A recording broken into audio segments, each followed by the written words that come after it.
Alam mo ba na minsan ang pinakamalaking break mo ay hindi galing sa talent mo? Ito ang nangyari sa dalawang IT professionals na naging rockstars sa isang gabi.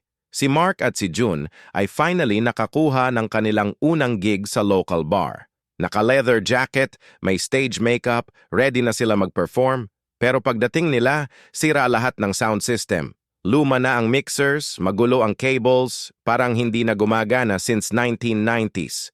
Habang naghihintay ang ibang bands, naisip nila gamitin ang IT skills nila.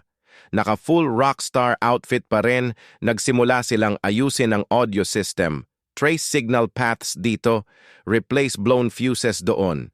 Ang nakakatawa, hindi sila naging sikat dahil sa music nila. Naging heroes sila dahil sa technical expertise nila. Ang mga local musicians ay naging fans nila hindi dahil sa kanta, kundi dahil naibalik nila ang tunog sa venue. Minsan talaga, ang pinaka-unexpected na skills mo ang magdadala sa iyo sa success. Sino pa ang may alam na ang pag-troubleshoot ng computer ay magiging ticket mo sa music scene?